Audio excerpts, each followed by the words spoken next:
के लिए एक आदमी को जीवन जीने के लिए सरकार से जो सुविधा चाहिए जनमानस को, वो सारे ही मुद्दे हैं कि यहाँ पे रहने वाले विधायक ने और जहाँ की सरकार ने यहाँ की जनता का बिल्कुल ध्यान नहीं दिया।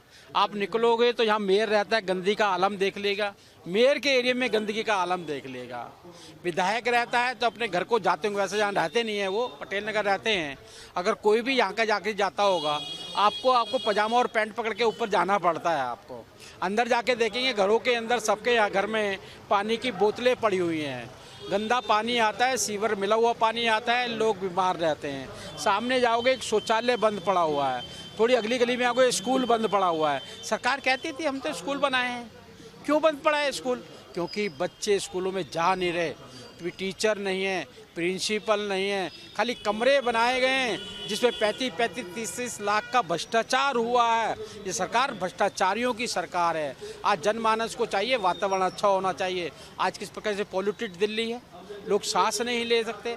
आप देखिए आज तो सोमवार है, क्या हालत है यहाँ की, किस प्रकार से गंदगी का आलम है। अगर दुकानें खुल जाएंगी, दुकान वाले तो बेचारे यहाँ पर बड़ी मुश्किल से घर पे जाते हैं, घर जाके सांस लेते हैं। यहाँ पे तो रहने वाला सांस भी नहीं ले सकता।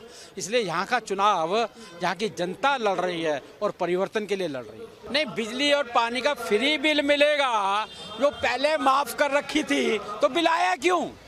हम तो ये पूछ रहे हैं, बिजली पानी माफ़ थी तो बिल आया क्यों जिसको आप माफ़ करना है? इसका मतलब आप झूठ बोल रहे हैं, और झूठ को किस प्रकार से आप बोलते हैं अब जनता समझ चुकी है। आपके झूठावे बोलावे में नहीं आने वाली है। 1000 वाली क्या हुआ? लोकसभा चुनाव में कहा था पहली तारीख को 1000 रुपये मिल जाएंगे माता बहनों को, नहीं मिले। वो सारे कागज जो भरवाए गए थे माताओं से कबाड़ी की दुकान पे पड़े हुए हैं, अब 2100 का भरवा रहे हैं। और बाद में ऐसे भूलेंगे जब पंजाब को भूल गए। पंजाब की माताएं बहनें कह रही हैं हमें 1000 के लिए कहा था, 3 साल हो गए, 1 रुपया।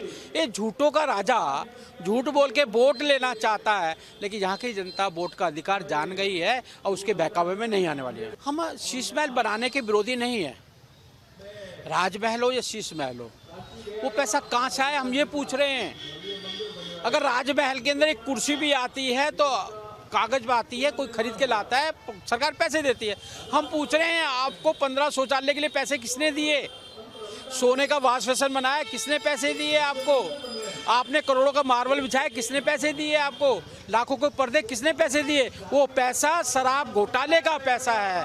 जमुना साफ करने के लिए जो पैसा लिया गया वो पैसा है, जो पानी में घोटाला रहा वो पैसा है, वो हम गरीबों का पैसा है। हम ये कह रहे हैं कि हमारा गरीबों का पैसा लूटकर आपने शीश महल बनाया है, सबसे बड़ा पाप किया है। गरीबों की हाय आपको लगेगी और आप नेस्ता नाबूद होंगे। बिल्कुल, आज वहाँ पे चिट्टा, जिसको ड्रग्स कहते हैं, इतना बड़ा व्यापार चल रहा है। इनके एमएलए मिनिस्टर उसमें इन्वॉल्व हैं।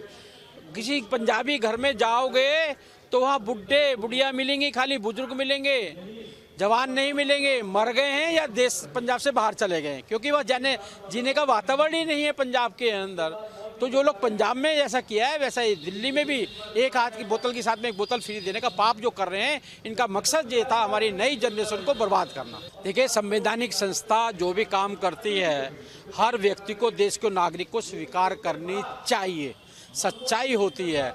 लेकिन अरविंद केजरीवाल झूठों के राजा हैं, और उसको बेचारी क्या नाम है उसका, इनकी मुख्यमंत्री आतिशी रोती है तो उसको आंसू आते हैं, इसलिए आते हैं।